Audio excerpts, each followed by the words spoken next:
Hello and welcome to new video of arithmetic progression. आज हम exercise 5.1 start करेंगे।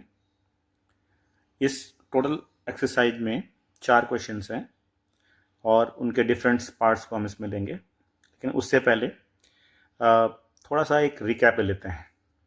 तो चलिए शुरू कर।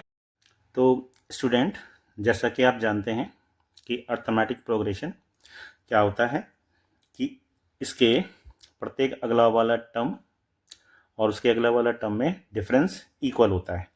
मीन्स जैसे कि मैंने एक सीक्वेंस लिख लिया A1, A2, A3, A4 and so on, इस तरह से।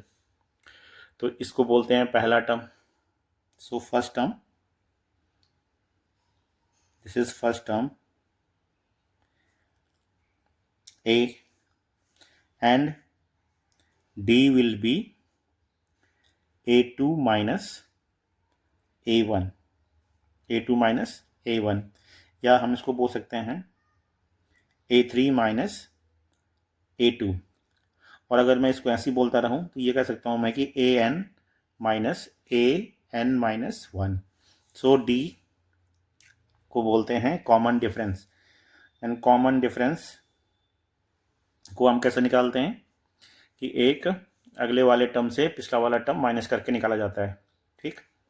और अगर हमें इसका nth टर्म फाइंड करना हो तो nth टर्म फाइंड करने के लिए हम a plus n minus 1 into D का यूज़ करते हैं, ठीक है ना।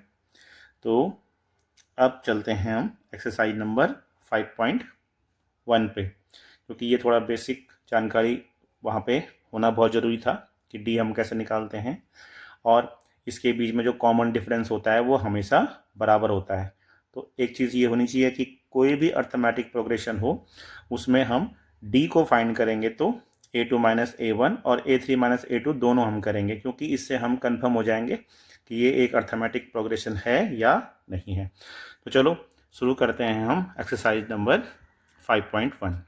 एक्सरसाइज नंबर 1 का पहला क्वेश्चन लेते हैं। In which of the following situation does the list of number involve make arithmetic progression and why. आपको ये बताना है इसमें कि जो ये सिचुएशन दे रखी हैं, यहाँ पे जो सिचुएशन दे रखी है इसके हिसाब से अर्थमेटिक प्रोग्रेशन बनती है या नहीं बनती। तो पहली सिचुएशन है the taxi fare after each kilometre when the fair is ₹15 for first kilometre and ₹8 for each additional kilometre. यहाँ पे ये बोला गया है कि एक टैक्सी है, वो पहले किलोमीटर के लिए 15 लेती है। तो किलोमीटर जो फेयर है इसका, देखो सॉल्यूशन कैसे लिखेंगे कि इसका जो किराया है, ठीक है ना, fare for first kilometre equal to हो गया ₹15, ठीक है। And 8 kilometre ₹8 for additional kilometre for each kilometre जो एडिशनल होगा, ठीक है ना। मतलब कहने का क्या मतलब हो गया कि पहले 15 रुपये वो पहले किलोमीटर के लिए, मतलब अगर कोई भी आदमी 1 किलोमीटर से कम का सफ़र कर रहा है तो वो 15 रुपये दे के उस किराया दे करके उतर जाएगा। और मान लेते हैं कोई 1 किलोमीटर से ज़्यादा सफ़र कर रहा है तो उसको हर किलोमीटर के लिए 8 रुपये एक्स्ट्रा देने होंगे, ठीक है ना। मतलब कि यहाँ से यहाँ तक का सफ़र 15 रुपये में हो जाएगा। लेकिन अगर कोई यहाँ पे उतरता है माना उस टैक्सी से, तो उसको 8 रुपये और कोई यहाँ उतरता है तो 8 रुपये और देगा और फिर 8 रुपये और देगा, ठीक है ना। तो इस तरह से ये क्या AP बनाती है कि नहीं बनाती, हमें ये चेक करना है। तो अब आप देखो कि यहाँ पे क्या बोला जा रहा है। पहला तो हो गया 15, है ना, पहले वो 15 किलोमीटर हो गया, ये आपका पहला टर्म हो गया A। और क्योंकि अब आपको A प्लस D दूसरा टर्म निकालना है तो 15 plus 8 that is equal to 23। तो ये आपका सेकेंड टर्म हो जाएगा। मतलब ये आपका A1 हो गया और ये आपका A2 हो गया। ऐसे ही आप A3 निकालोगे तो A3 क्या करोगे आप 15 में 8 को 2 बार, मतलब अगर कोई यहाँ पे उतरता है तो 8 को 2 बार वो देगा ना, तो 2 इंटू 8 दैट इज 15 प्लस 16, तो ये कितना हो गया 31। और इसी तरह से आप A4 निकालोगे तो फिर ये जाएगा 15 प्लस 3 इंटू 8, क्योंकि वो अब 3 किलोमीटर का सफ़र और करेगा, तो कितना हो गया 15 प्लस 24, तो ये कितना हो गया 39। तो अब सीरीज़ क्या बन गई, सीरीज़ बन गई अब 50, 15, फिर आ गया 23, फिर आ गया है 31 और फिर आ गया है 39। तो अब हम देखते हैं क्या इनके बीच में गैप प्रॉपर है। देखो इनके बीच में 8 का गैप है, इसके बीच में भी 8 का गैप है और इसके बीच में भी 8 का डिफरेंस है, तो difference will be the same. Therefore हम ये कह सकते हैं कि yes this situation construct an AP, ये सिचुएशन जो है वो एपी को कंस्ट्रक्ट करती है। ठीक है, चलो अगले क्वेश्चन, नेक्स्ट क्वेश्चन पे चलते हैं। तो क्वेश्चन नंबर 2 का बी पार्ट है, the amount of air present in a cylinder when a vacuum pump remove 1/4 of the air remaining in the cylinder at a time। क्या कह रहा है ये कि एक सिलेंडर है, उसमें गैस भरी हुई है पूरी, लेकिन जब भी हम इसको यूज करते हैं, जब भी वैक्यूम पंप को उठाते हैं तो वो 1/4 गैस को बाहर छोड़ देता है। ठीक है ना, जब जब हम उसको यूज करते हैं, मान लेते हैं कोई आग बुझाने वाला सिलेंडर होगा तो हम पहली बार यूज करेंगे तो 1/4 गैस बाहर हो गई, उसके बाद फिर दोबारा यूज करेंगे, अगेन जितनी भी उसके अंदर गैस बची हुई है उसका 1/4 बाहर चला जाएगा, फिर अगर जितनी गैस बची है उसका 1/4 बाहर चला जाएगा। तो अब इस सिचुएशन में हमें बताना है कि क्या यहाँ पे एक एपी बनती है कि नहीं बनती है। ठीक है ना, तो हमने मान लिया कि देखो इसका सॉल्यूशन लिखता हूँ कि लेट द अमाउंट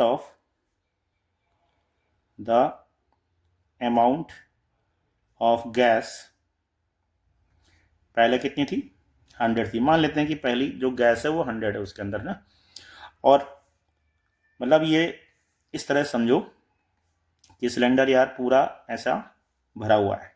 ठीक है, ऐसे इसके अंदर 100, अभी ये पूरा फुल है, तो मतलब जैसे जैसे मोबाइल की बैटरी दिखाती है पूरी फुल, तो 100 पे दिखाती है ना, इस तरह से। अब पहली बार यूज किया तो कुछ गैस बाहर आई। ठीक है, अब जो गैस बाहर आई वो इसका 1/4 आई, तो इसका 1/4 आई मतलब 100/4 कर दो, ये आ गई 25, तो 25 इसमें ml, अगर ये 100 ml का है तो 25 ml गैस बाहर आ गई। अब गैस जो होगी उस सिलेंडर के अंदर कम हो जाएगी, 25 बाहर आ गई, तो अब कितना बचा, अब बच गया 75, है ना, 25 बाहर आ गई तो 75 बच गया। अगेन जब दोबारा से इसका नोजल खोला गया तो अगेन इसका 1/4 गैस बाहर आ गई, मतलब 75/4 गैस बाहर निकल गई। तो अब कितना हुआ ये 7 कम 7 7 भाई सॉरी 4 8 32 3 30 7 5 है ना, तो 18.75 गैस फिर बाहर आ गई। तो अब इसके पास कितनी गैस अंदर बची रही, देखो 75 से 18.75 घटाओ तो यहाँ से 18.75 गैस बाहर आ गई, 25 और ये हो गया 6 और यहाँ पे हो गया 5, है ना, तो 56.25 गैस अंदर बची रही। ठीक, अब इस सिचुएशन को अगर मैं एक एपी में लिखूं तो देखिए क्या हो जाएगा, पहला गैस था 100, फिर जो गैस बची वो बची 75 और अब गैस जो बची वो 56.25 बची। तो अब बताओ क्या अब इनके बीच में डिफरेंस इक्वल है, देखो ये 100 था 75 हुआ, फिर ये 56.5, तो यहाँ पे गैप गैप कितने का है 25 का गैप है ना, यहाँ पे गैप कितने का है 18.75 का गैप है, गैप मतलब डिफरेंस। तो क्योंकि अभी अर्थमेटिक प्रोग्रेशन का मैंने जब थोड़ा एक रिकैप लिया था उसमें मैंने बताया था कि इनका डिफरेंस हमेशा बराबर रहना चाहिए। तो डिफरेंस बराबर नहीं है तो भाई ये AP भी कंस्ट्रक्शन नहीं कर सकती है ना, तो ये सिचुएशन AP को कंस्ट्रक्शन नहीं कर सकती है। ठीक है ना, चलो अगले क्वेश्चन पे चलते हैं। तो इसका थर्ड पार्ट है the cost of digging a well after every metre of digging when it costs rupees 150 for the first meter and rise by 50 of each subsequent meter। मतलब वही चीज़ बोल रहा है वो कि एक कुआं की खुदाई हो रही है। अब पहला जब मीटर खोदा तो उसमें रुपए 150 खर्च हुए, लेकिन बाद में फिर एक एक मीटर नीचे खोदते जाएंगे तो हर मीटर के लिए उसको 50 रुपए का एडिशनल खर्चा देना पड़ेगा। ठीक है ना, तो सिंपल सी बात हो गई कि पहले मीटर के लिए कितना हुआ 150, फिर जब ये 1 मीटर के लिए फॉर फर्स्ट मीटर, अब सेकेंड मीटर के लिए क्या होगा, मतलब ये पहला टर्म हो गया आपका ये, और जब हम दूसरा टर्म निकालेंगे तो 150 में हम 50 और ऐड कर देंगे, करेंगे ना, क्योंकि ये पहले मीटर के लिए हो गया फॉर फर्स्ट मीटर है ना, ये फर्स्ट मीटर, और ये सेकेंड मीटर के लिए निकल रहा है तो 150 में हम 50 और करेंगे तो ये कितना हो जाएगा 200, इतने रुपए देने पड़ेंगे। और मान लेते हैं कोई 3 मीटर का गहरा कुआं खोदेगा तो उसको क्या है इस 150 में इसका दुगना और मतलब 2 × 50 और ऐड करना पड़ेगा क्योंकि 2 मीटर का एडिशनल खर्चा हो जाएगा। ठीक है ना, तो ये कितना हो जाएगा 250 मीटर। तो अब क्या इसकी एक सीक्वेंस बनी, तो पहला सीक्वेंस हो जाएगा 150, पहला पार्ट हो जाएगा 150 का, फिर दूसरा हो गया 200 का, और थर्ड हो गया 250 का। तो अब आप देखो क्या इनके बीच में गैप प्रॉपर आ रहा है 50, इनके बीच में कितना आ रहा है 50, तो इसका मतलब जो ये सिचुएशन है वो एक AP बनाती है। ठीक है ना, अच्छा अब इसका फोर्थ वाला पार्ट यहीं पे देखो, तो फोर्थ वाला पार्ट क्या कह रहा है ये, फोर्थ वाला पार्ट कह रहा है कि the amount of money in the account every year when 10,000 is deposited at compound interest at a rate of 8% per annum. क्या ये सिचुएशन हमारी कोई AP को जन्म देगी कि नहीं देगी। देखो क्या कह रहा है कि 10,000 रुपये जमा किए एक बैंक में, कितने रुपए, और जमा किए 8% पर एनम्स के हिसाब से, लेकिन कंपाउंड इंटरेस्ट लगा, क्या लगा कंपाउंड इंटरेस्ट। अब देखो for first year, second year, third year हम जरा कंपाउंड इंटरेस्ट कैलकुलेट करते हैं। तो पहले साल के लिए तो हो जाएगा 10,000 में 8% का लगा, और एक साल के लिए निकाल रहे हैं हम इंटू 100, तो ये हो जाएगा 2 जीरो कट जाएंगे तो कितना हो जाएगा 800 रुपये। तो 800 रुपये ये आ गया, मतलब पहले साल में उसका जो टोटल अमाउंट होगा वो हो जाएगा कितना 10,000 में और 800 ऐड हो जाएगा, तो अब हो गया 18, ये कितना हो जाएगा 10,800, 10,000 और 800 रुपये। ठीक है, 8% का उसको इसमें फ़ायदा हुआ, मतलब उसको ब्याज मिला 8% का, तो 8% 10,800 हो गया। अब जो अगला होगा ना अगले के लिए हम 10,800 पे लगेगा, क्यों, क्योंकि कंपाउंड इंटरेस्ट पे क्या होता है इंटरेस्ट पर भी इंटरेस्ट देना पड़ता है। ठीक है, तो ये 8 इंटू फिर से अगले साल के लिए हम निकालेंगे, तो अब ये क्या हो जाएगा, ये कट गया, अब 8 8 जा 64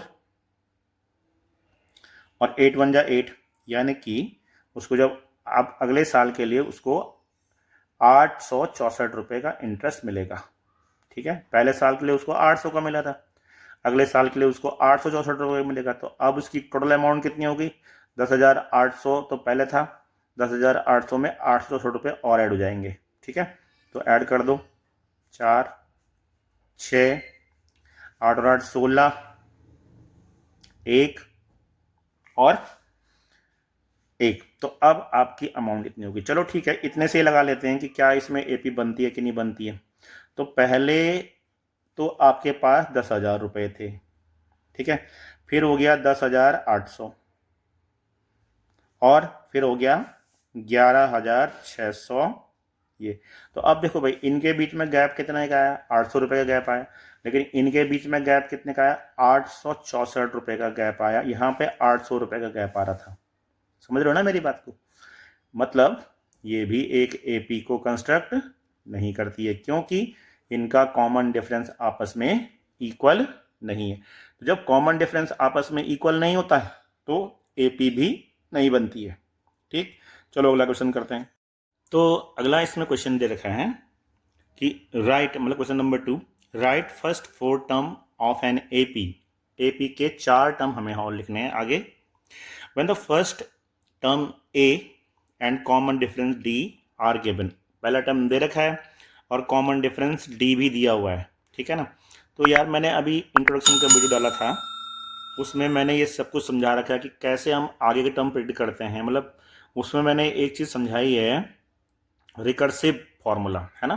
देखो ये चीज़ आपके लिए थोड़ा नई थी, क्योंकि क्लास 9th का जो सिलेबस था उसके अकॉर्डिंग भी मैंने उसको बनाया है।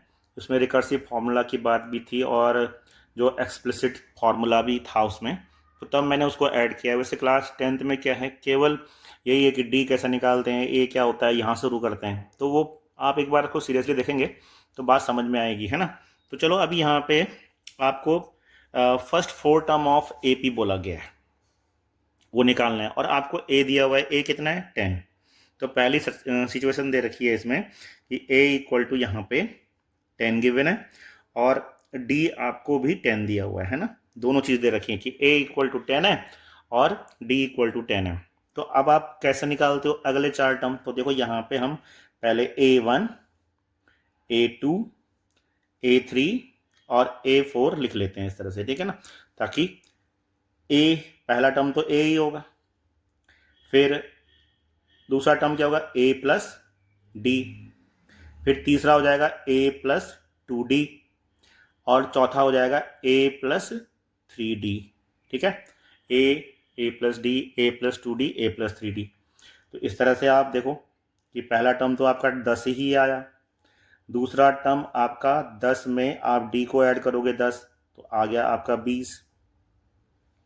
ऐसे ही आप 10 में जोड़ोगे 2 टाइम ऑफ 10 तो आ जाएगा आपका 30, और ऐसे ही फिर 10 में आप जोड़ोगे 3 टाइम ऑफ 10, दैट इज आपका आ जाएगा 40, ठीक है ना। तो इस तरह से आप इसको सॉल्व कर सकते हो। इसका सेकंड पार्ट देखो, इसका सेकंड पार्ट बोला गया कि a इक्वल टू है माइनस का 2 और d क्या है, 0 है। तो मैंने कहा था ना कॉमन डिफरेंस 0 हो सकता है। तो अब यहाँ पे अगर देखो कि पहला टर्म a है और तो फिर a1 क्या होगा, a1 तो हो जाएगा -2 इसके हिसाब से। फिर a2 क्या होगा, a2 क्या होता है, a प्लस डी होता है ना, a प्लस डी। तो a प्लस डी मतलब -2 में हम 0 को ऐड करेंगे। तो भाई -2 में अगर आप 0 को ऐड करोगे तो आंसर भी -2 ही आने वाला है। ऐसे ही a3 भी निकालोगे आप, फिर -2 में आप 2 टाइम ऑफ 0 ऐड करोगे तो 2 टाइम 0 भी 0 ही होगा ना, तो -2 हो जाएगा फिर अगेन। फिर ऐसे ही अगर आप a4 निकालोगे इसका तो -2 में 3 टाइम ऑफ 0 ऐड करोगे तो तब भी आया आपका -2। मीन्स जो आपका सीक्वेंस क्या आया, -2 -2 -2 -2। वो क्यों आया ऐसा, क्योंकि d जो है इसमें 0 है। जब d ही 0 है तो टर्म क्या होगा, वही रिपीट होता जाएगा। तो फिर इसका जो सीरीज बनेगी वो क्या बनेगा, -2 -2 -2 -2 इस तरह से। और जो अभी ऊपर पहले करवाया था उसमें 10 20 30 40, तो देख रहे हो आप 10 का गैप आ रहा है इसमें। फिर ऐसे इसका थर्ड पार्ट देखो, इसका थर्ड पार्ट दे रखा है कि a इक्वल टू है आपका 4 और d है -3। इस समय देखो d नेगेटिव हो गया है ना, d है -3, तो a 4 है, मतलब पहला टर्म तो आपका 4 ही है। और a2 निकालेंगे आप, मतलब a में d को ऐड करेंगे तो 4 में ऐड करेंगे -3 को, ठीक है ना। थोड़ा यहाँ पे इंटीजर जिसने ढंग से पढ़ा होगा वो समझ सकता है कि कैसे करते हैं ना, प्लस माइनस का माइनस, तो 4 में से 3 को लेस कर देंगे तो यहाँ क्या हो जाएगा 1। ऐसे ही आप a3 को करेंगे तो 4 में से 2 टाइम ऑफ -3 को लेस करेंगे। 2 टाइम ऑफ -3 मतलब -6 हो गया यहाँ पे। तो 4 में से -6 करेंगे तो क्या आएगा? देखो पहले 4 था, 3 घटाया तो 1 आया, और फिर 1 में फिर से 3 घटाएंगे तो कितना आएगा? देखो 3 दूने 6, तो आएगा कितना? -2। यहाँ पे आ जाएगा -2। ऐसे आप A4 निकालोगे तो 4 में 3 टाइम ऑफ -3, तो मतलब 9 में से आप घटाएंगे 4 तो क्या आ जाएगा? -5। तो आपकी सीक्वेंस कैसे होगी? पहला होगा 4, फिर होगा 1, फिर होगा 2, फिर होगा 5। ठीक है ना, क्योंकि डी कैसा है यहाँ पे? नेगेटिव था। अच्छा, अब इसका अगला टर्म करते हैं जिसको हम बोलेंगे फोर्थ टर्म। ठीक है, यहाँ पे बोला है ए क्या है यहाँ पे? -1 है, और डी क्या है यहाँ पे? 1/2 है। डी 1/2 है। तो अब पहला टर्म निकालेंगे A1, तो A1 तो आपका -1 ही हो जाएगा। फिर आप निकालेंगे A2, तो मतलब माइनस इससे -1 में हम जोड़ेंगे हाफ को, तो कितना हो जाएगा? -1/2। ठीक है, -1/2। ऐसे ही आप फिर निकालोगे A3, तो A3 कितना हो जाएगा? -1 में जोड़ेंगे 2 टाइम ऑफ 1/2, तो 2 टाइम 1/2 मतलब ये हो जाएगा 0। ठीक है, ये और ये कैंसिल हो जाएंगे, 1 बचेगा, 1 में से 1 गया 0। ऐसे ही आप A4 निकालोगे तो फिर क्या होगा? -1 में अब 3 टाइम जोड़ेंगे 1/2 को, तो 3/2 हो गया। तो 3/2 मतलब एक और आधा, और तो यहाँ पे क्या हो जाएगा? माइनस का अब हो जाएगा यहाँ पे प्लस का 1/2। ठीक है, प्लस का 1/2। तो अब सीक्वेंस क्या बनी? पहला टर्म 1, दूसरा टर्म -1/2, तीसरा टर्म 0, और चौथा टर्म 1/2। एक और है इसका पांचवा, वो है A दे रखा है आपको -1.25, और B दिया हुआ है, D दिया हुआ है इसमें -0.25। ठीक है, तो चलो A1 तो यही हो गया -1.25। फिर A2 क्या हो जाएगा? इसमें इसको क्या करेंगे? ऐड करेंगे। अब दोनों नेगेटिव हैं, देखो ये भी नेगेटिव है, दोनों जुड़ जाएंगे, तो जगह यहाँ पे -1.50।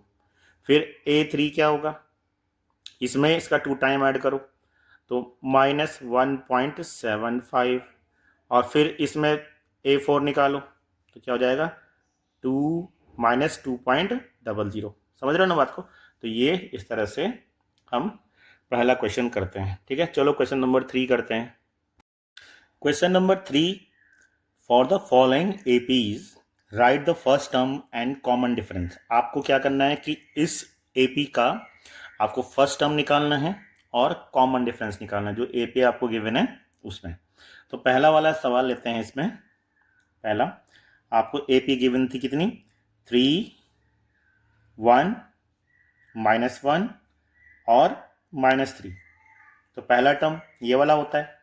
देखो यहाँ पे लिख लेते हैं पहले कि क्या क्या बोलते हैं। इसको A बोलते हैं, इसको क्या बोलेंगे? A+D बोलते हैं। इसको क्या बोलेंगे? A+2D कहेंगे। और इसको क्या कहेंगे? A+3D कहेंगे। बस ये ध्यान रखना है कि जिस तरह से ये टर्म लिखे हुए हैं इस तरह से ये लिखने हैं। ठीक है, अब पहला टर्म क्या है? A, तो A तो हो गया 3, और अब हम D निकालेंगे तो D हो जाएगा 1 - 3। 1 - 3 मतलब दूसरे वाले टर्म में, मतलब A+D में A घटाएंगे, A+D में A घटाएंगे तो A कैंसिल तो D बचेगा, तो मतलब 1 में से 3 को हम घटा देंगे तो क्या हो जाएगा यहाँ पे? -2। सो A3 हो गया और D हो गया -2। सेकेंड पार्ट इसका, सेकेंड पार्ट हो गया -5, -1, 3, 7। तो यहाँ पे A क्या हो जाएगा? A will be -5 and D will be -1 -5। ठीक है, मतलब इसमें से हम इसको लेस करेंगे, इसमें से इसको लेस करेंगे, तो यहाँ पे माइनस माइनस से क्या हो जाएगा? प्लस, तो इट विल बी -1 + 5, तो यहाँ क्या होगा 4, तो D will be 4 and A will be -5। Third part इसका, थर्ड पार्ट है 1/3, 5/3, 9/3, 13/3। ठीक है, तो ए तो सिंपली 1/3 हो गया, और डी निकालेंगे तो 5/3 में से 1/3 को लेस कर देंगे। अब इसका एलसीएम लेते हैं, तो इसका एलसीएम हो गया 3, 5 - 1 दैट इज 4/3, 4/3, तो ये डी हो गया, ये ए हो गया। ठीक है, अब इसका लास्ट पार्ट बचा हुआ है, देखो 0.6, 1.7, 2.8 और 3.9 ऐसे। तो ए क्या हो गया, A will be 0.6 and what is D, D is 1.7 - 0.6 that is 1.1। ठीक है ना, ऐसे ही आप इसमें से इसको घटाओगे तो भी 1 पॉइंट बनाएगा, इसमें से इसको घटाओगे तो भी 1 पॉइंट बनाएगा, ऐसे ही इसमें से इसको घटाओगे तब भी -2 आएगा, इसमें से इसको घटाओगे तब भी -2 आएगा। तो इस तरह से आपको ए और डी निकालना था। ठीक है ना, तो ये हो गया आपका क्वेश्चन नंबर 3 खत्म। अब आता है बारी क्वेश्चन नंबर 4 के लिए। स्टूडेंट, क्वेश्चन नंबर 4 है, which of the following are APs. पहले तो आपको ये बताना है कि इनमें से कौन एपी है। If they form an AP, find the common difference D and write 3 more term। मतलब पहले तो आपको ये बताना है कि क्या ये AP है भी नहीं। देखो क्वेश्चन नंबर फर्स्ट पार्ट है, इसमें लिखा हुआ है 2, 4, 8 और 16, है ना, कि क्या ये जो 2, 4, 8 और 16 ऐसे ही है, फिर आगे डॉट डॉट डॉट ऐसे कर रखा है, क्या ये AP है भी कि नहीं। पहले ये AP है, अगर ये AP है तो इसका कॉमन डिफरेंस निकालो, और कॉमन डिफरेंस निकालने के बाद आपको इसके 3 टर्म और निकालने हैं। तो सबसे पहले AP है या नहीं है इसका पता हमारा कॉमन डिफरेंस ही देगा, है ना। तो हम पहले क्या निकालेंगे, D निकाल देंगे। अब D हम 2 टर्म निकालेंगे पहले ना, 2 टर्म मतलब हमें कंफर्म हो जाएगा, माने इसमें से इसको घटाएंगे और इसमें से इसको घटाएंगे, तो D अगर हमारा बराबर आता है तब हम बोलेंगे कि ये AP है। ठीक है, तो अब पहले हम 4 में से 2 को माइनस करेंगे, तो 4 में 2 को माइनस करके आया 2, और अब हम एक और D 8 में से 4 को भी माइनस करेंगे, तो तब आया है हमारा 4। तो अब आप यहाँ पे देख रहे हो कि ये दोनों आपस में इक्वल नहीं आ रहे हैं। ठीक है, तो ये AP नहीं है, this is not an AP, क्योंकि अगर इस वाले टर्म से इसको लेस करेंगे तब 2 आया, तो इससे इसको लेस करने पर भी 2 ही आना चाहिए था, और इसको लेस करने के लिए तब भी 2 आना चाहिए था। लेकिन देखो यहाँ पे तो 2 आ रहा है, यहाँ पे 4 आ रहा है और यहाँ पे 8 आएगा, तो D इक्वल नहीं है, इसलिए ये AP भी नहीं है। तो हमें जब AP नहीं है तो हम इसके 3 टर्म भी नहीं निकालेंगे। ठीक है, अच्छा अब इसका सेकेंड पार्ट है, देखो सेकेंड पार्ट में क्या कह रहा है। सेकेंड पार्ट में कह रहा है कि 2, 5/2, 3, 7/2, है ना। क्या ये AP बना रहा नहीं बना रहा। अब थोड़ा बच्चे इसलिए कन्फ्यूज हो जाते हैं ना, यार अपॉन 2 आया है इसको कैसे सॉल्व करेंगे। भाई सिंपल सी बात है, या तो इन्हें अपॉन 2 में बना लो या इनको सॉल्व कर लो, है ना। मतलब अगर 5/2 को सॉल्व करेंगे तो ये 2.5 आएगा, या 7/2 को सॉल्व करेंगे तो ये 3.5 आएगा। तो बजाय ये 5/2 या 7/2 को सॉल्व करने के इन्हीं को ही अपॉन में बना लेंगे, तो इसको क्या हो जाएगा, ये हो जाएगा 4/2, और ये हो जाएगा 5/2, ये हो जाएगा 6/2, और ये हो जाएगा 7/2। अब सारे अपॉन में आ गए, दिख रहे हैं ना। तो अब अगर सारे अपॉन में आ गए तो अब हमें आराम से D निकालने में दिक्कत नहीं आएगी। सो D क्या हो जाएगा, 5/2 - 4/2 दैट इज 1/2। अब फिर से एक और D निकालते क्योंकि कंफर्म होना है हमें, 6/2 - 5/2 भी करेंगे तो फिर भी आया 1/2। इसका मतलब अब हम कंफर्म है कि D दोनों आपस में इक्वल आए हैं, है ना। तो अब हम क्या निकालेंगे, इसके 3 टर्म और निकालेंगे। तो चलो भैया 3 टर्म मतलब ये देखो, ये A हो गया, ये A + D हो गया, ये A + 2D हो गया, ये A + 3D हो गया। अब आपको निकालना है a प्लस 4d, है ना, a प्लस 4d निकालना है, और a प्लस 5d निकालना है, और a प्लस 6d निकालना है। ये 3 टर्म आपको निकालना है। ठीक हो गया। तो यहाँ पे a प्लस 4d क्या होगा, a क्या है आपका 4/2, और 4 टाइम ऑफ d मतलब हाफ है, तो 4/2 में 4/2 ऐड करो, कितना हो गया 8/2, 8/2 मतलब 4, तो आपका अगला टर्म क्या आया 4। अब फिर से यह निकालेंगे हम कि 4/2 में 5 टाइम ऑफ 1/2 करेंगे, तो ये हो जाएगा 4/2 में प्लस करेंगे 5 टाइम इतना, तो 4 + 5 9/2, तो ये हो जाएगा 9/2। फिर हम 4/2 में 6 टाइम ऑफ 1/2 करेंगे, 6d, दैट इज 6/2, और ये जगह 10/2, तो 10/2 मतलब 5, तो ये हो गया 5। तो अब हमारे टर्म क्या हो गए 4, 9/2 एंड 5। ठीक है, इस तरह से इसको हम सॉल्व कर लेंगे। थर्ड है सी का, थर्ड पार्ट देखो क्या कह रहा है यहाँ पे -1/2, फिर कह रहा है -3/3.2, पॉइंट है अपॉन नहीं है, 3.2, फिर लिखा है -5.2, और फिर लिखा है -7.2, ऐसा लिखा हुआ है 1.2, 3.2, 5.2, 7.2। चलो फिर से हम डी निकालेंगे कंफर्म होने के लिए, तो -3.2 से घटाएंगे हम -1.2 को। ठीक है, तो ये माइनस माइनस का प्लस हो जाएगा, तो यहाँ -3.2 में 1.2 ऐड करो, कितना हो जाएगा 2, है ना, माइनस का 2। तो इसका मतलब सीरीज नेगेटिव हो रही है क्योंकि डी क्या है -2 आ रहा है। देखो इससे भी कंफर्म हो जाओ, पहले -5/2 से 3/2 बढ़ाओ तब भी 2 ही आएगा, तो डी आ गया -2। अब हम 3 टर्म और निकालेंगे, मतलब ये तो पता लग गया हमारे पास। देखो एक बार डी और निकालना है, ध्यान रखना, -5/2 और -3/2, तब भी कितना आया -2।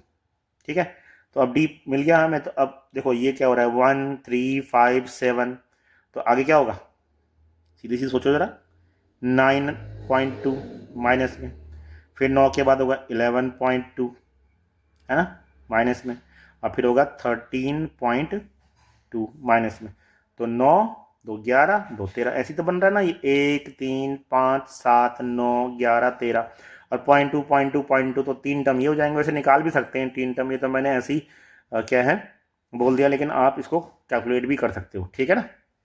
अच्छा, अब इसका फोर्थ वाला देखो, फोर्थ वाला क्या है, फोर्थ वाला कह रहा है -10, फिर कह रहा है -6, फिर कह रहा है -2, फिर कह रहा है 2, है ना।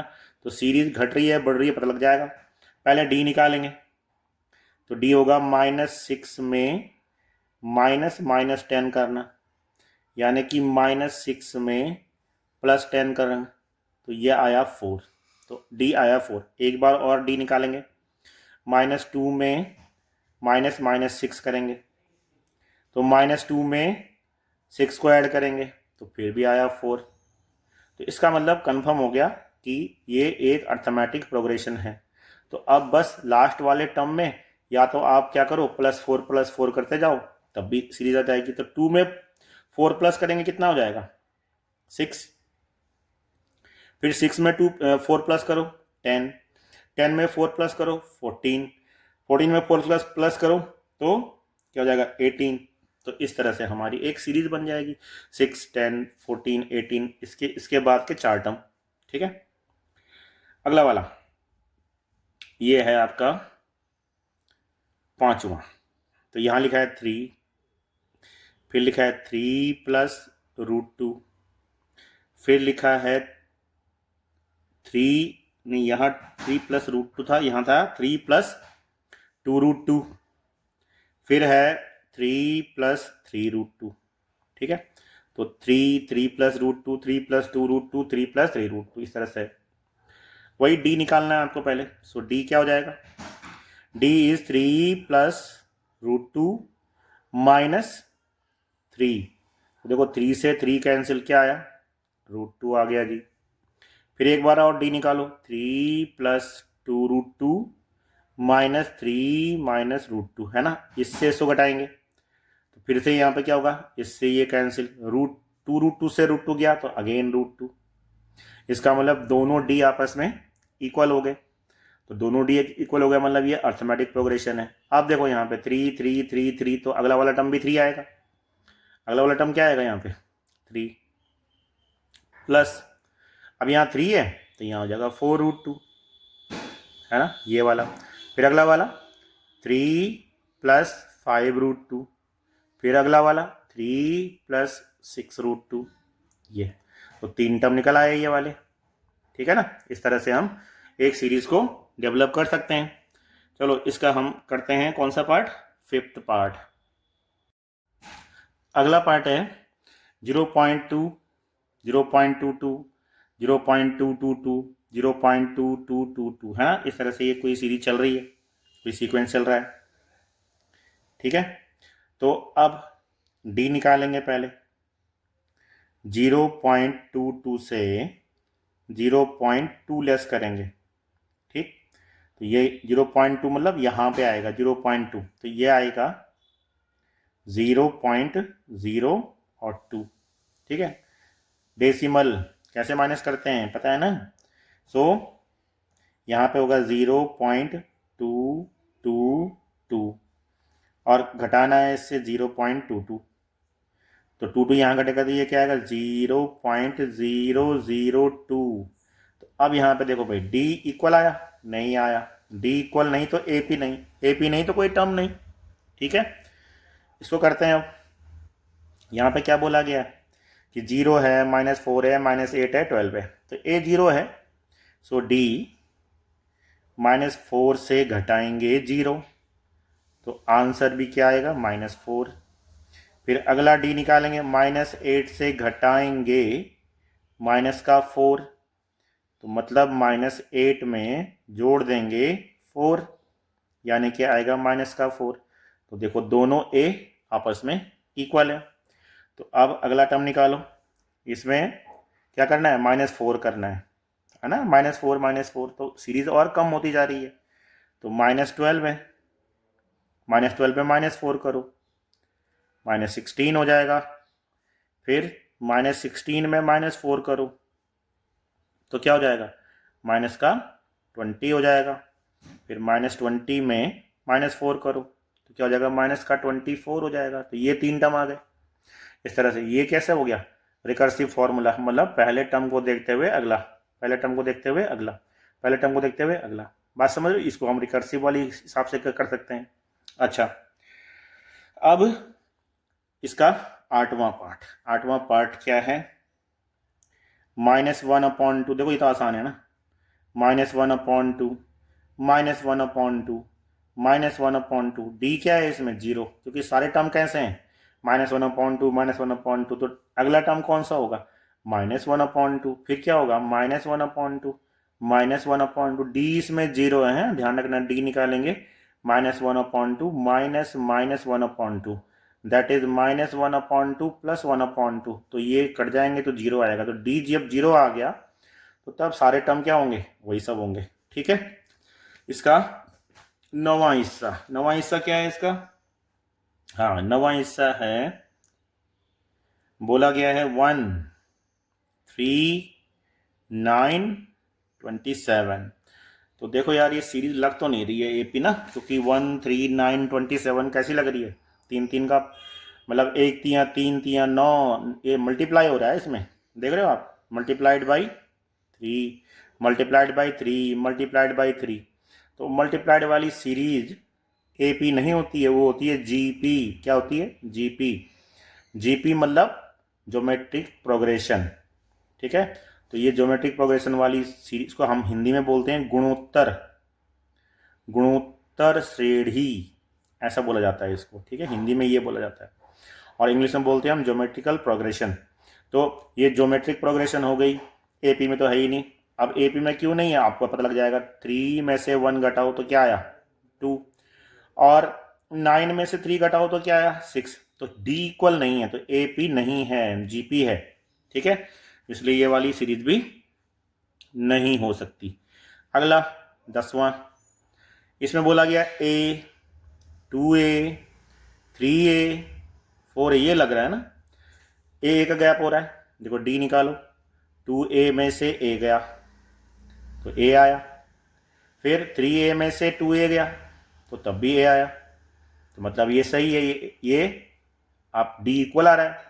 तो अगला टर्म क्या होंगे 5a 6a 7a, है ना, a ऐड हो जाएगा, तो इसमें जोड़ो, a जोड़ो, 4a में 5a और फिर 6a फिर 7a, है ना, इस तरह से ये हो जाएगा। अच्छा चलो इसके अगले पार्ट करते हैं। देखो अगला पार्ट क्या है, ए स्क्वायर ए क्यूब A4, है ना।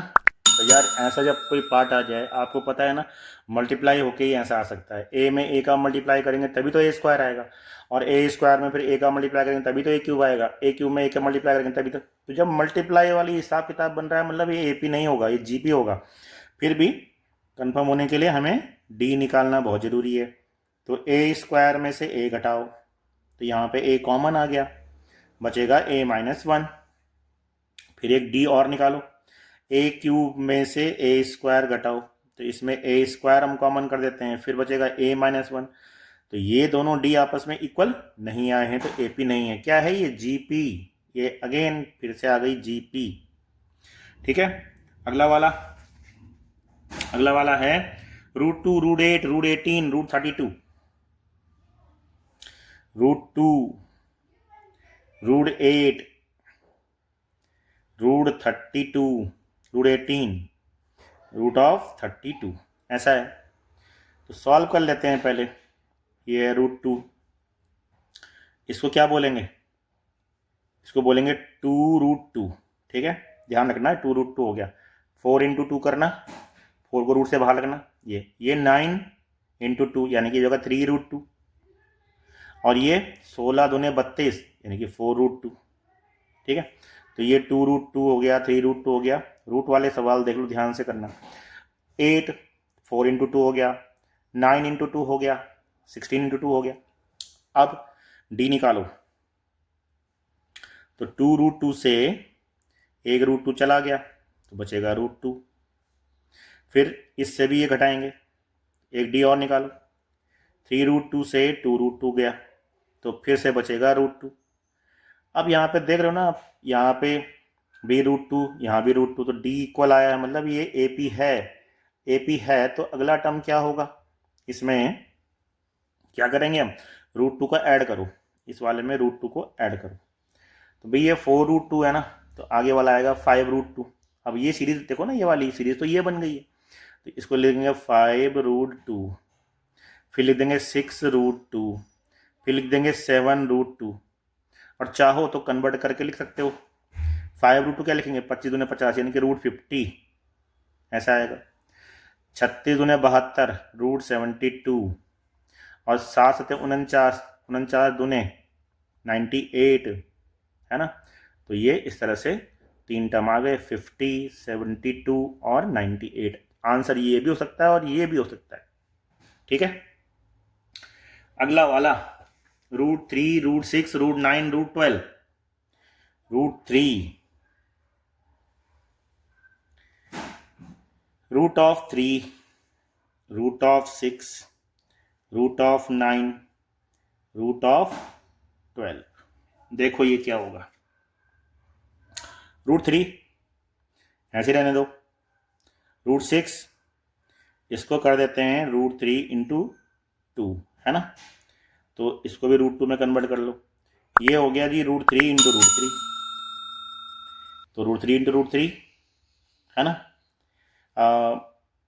3 3 9, तो इसको भी हम ऐसे कर सकते हैं। और मतलब ये 3 हो गया ना, एक्चुअली एक प्रकार से 3 तो हो गया ये, तो √3 × √3 भी 3 होता है, √9 भी 3 होता है, और ये क्या हो गया √4 × √3।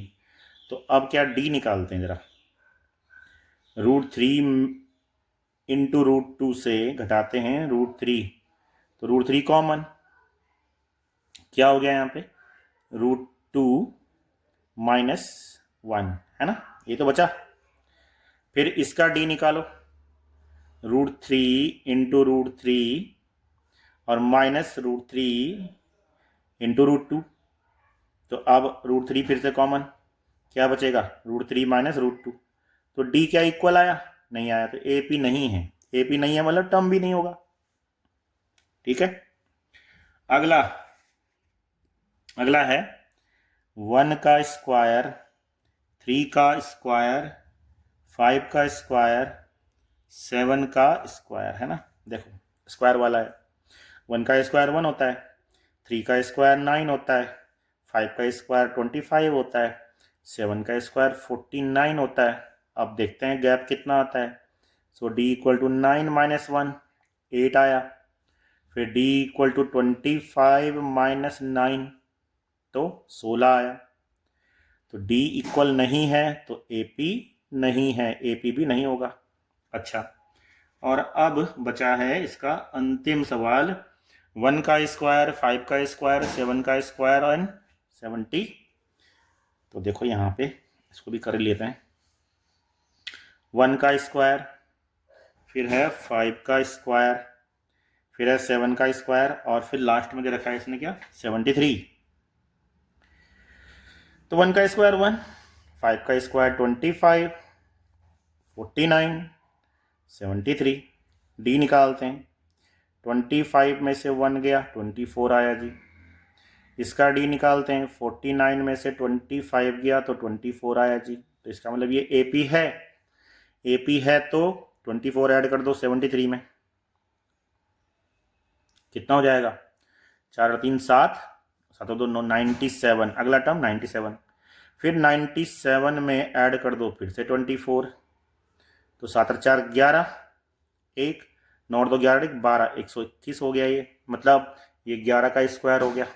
ठीक है, और 121 में फिर से 24 और ऐड कर दो, तो 4 और 1 5, 2 और 2 4 और 1, तो ये जगह 145। तो 3 टर्म कौन से हो जाएंगे, इसके बाद के 3 टर्म हो जाएंगे 97, फिर हो जाएगा 11 का स्क्वायर और फिर हो जाएगा 145। तो इस तरह से आप ये एक्सरसाइज आपकी होती है पूरी।